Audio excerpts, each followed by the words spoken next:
Hi Achiever! I read 5 of the best personal finance books in history, and I'm going to be sharing with you my key takeaways from each book.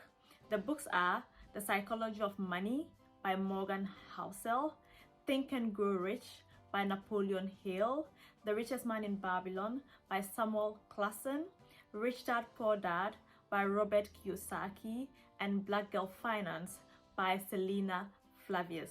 These are some of the best books ever written on money, and I'm going to be sharing with you some of the key takeaways that I took from the book. Let's start off with The Psychology of Money, which is a book I actually just read. It's right here, and it's a really good book. The one thing that I truly love about this book is how practical it is, and The Psychology of Money basically takes into consideration our emotions as humans, how practically and how realistic our practices can support us to be good and better with our money. When you read some personal finance books, they don't really tell you what you want to hear in terms of, yes, we know that you have emotions and this is how you're likely to deal with your money.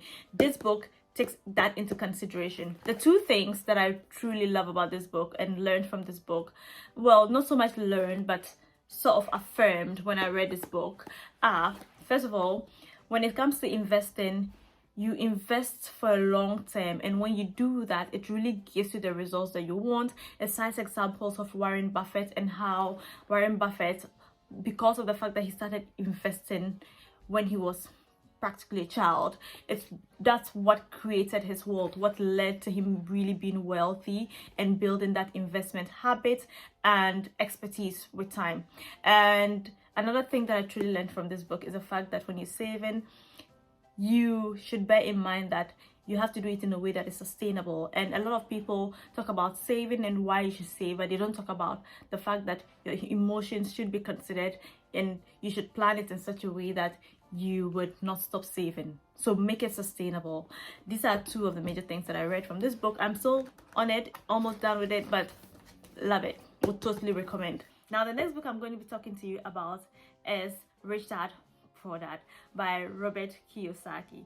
I find that this book is one of the most practical ways, books on class and just basically how people deal with money in different classes in the world. So there's his rich dad who had a lot of money and didn't have as much education as his poor dad who had a lot of education but was not as wealthy or rich. This is a super beautiful book, and I really love the fact that it just helps you create pictures in your mind. Think about the poor dad who is highly educated, and think about the rich dad who is wealthy but not as educated as the poor dad. So it creates this picture in your mind where you can really imagine, and that really helped me appreciate the book in a lot of ways. The key takeaway for me from this book is that you have to build assets. And what are assets? Assets are basically things that you have that are of value and would last you for the long term.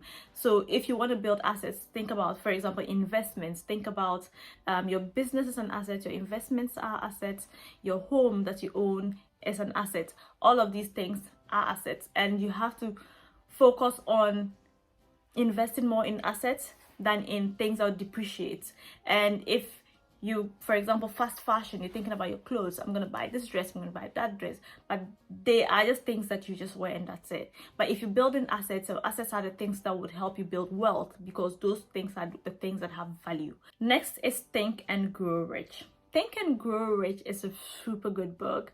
Although I must admit that at the beginning I was lost a little bit. I don't know if anyone had that experience. It was a bit difficult for me to read at the start, but as I went on, I grew to love it. And the thing that I loved from this book is the fact that it talks about your mind, using your mind as a tool.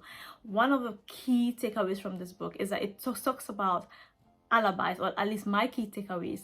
It talks about alibis and how your alibis are basically your excuses. You're always making excuses for why you can do A, B, or C, and the need to get ahead of your alibis, and need to conquer your alibis. And if you conquer your alibis, you can do all that you want to do.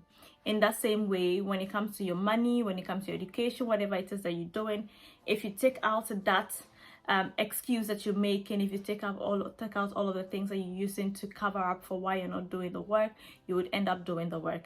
And basically, my key takeaway from Think and Grow Rich. Next book is The Richest Man in Babylon. I love this book so much, and I have an entire video talking about The Richest Man in Babylon. I will link it in the description of this video. The Richest Man in Babylon has so many things, and one of my major takeaways from The Richest Man in Babylon is that you can save no matter how much you earn. It does not matter how much you earn. And I've had a lot of people say this, and it makes so much sense to me in terms of, if you can't save 1 cedi, you can save 10 cedis. If you can't save $1, you can save $10. And that's just the basic thing that I learned from The Richest Man in Babylon. In the same vein, if you are able to save at least 1/10 of your salary, or how much you earn, with time it grows, and then when it grows, you invest it, and then you make a lot of money, and then you get like the power of compound interest. So 2 major takeaways from The Richest Man in Babylon: you can save no matter how much you earn.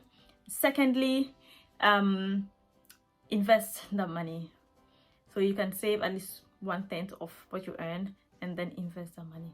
Finally, let's talk about Black Girl Finance. This isn't a classic book, as you may be aware, but I really love it because it's very recent, it's very current, and it's that book that is very practical, that would remind you of your everyday challenges. It would make you know that, okay, this is what I'm saying, this is what I'm going through. It is not just me, and it's normal.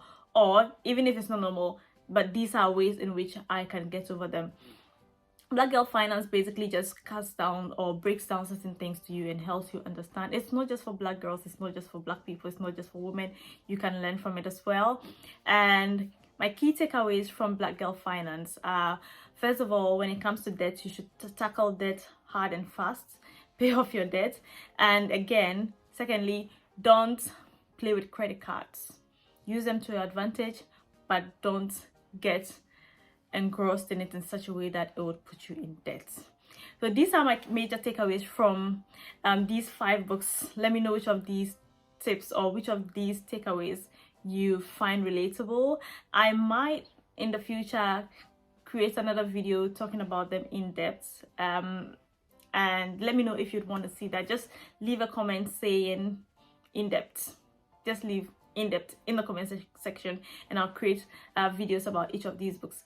And if you'd like to join our self-improvement challenge, make sure you check the link in my description where you join the 7-day self-improvement challenge. I wish you the best. Lots of love.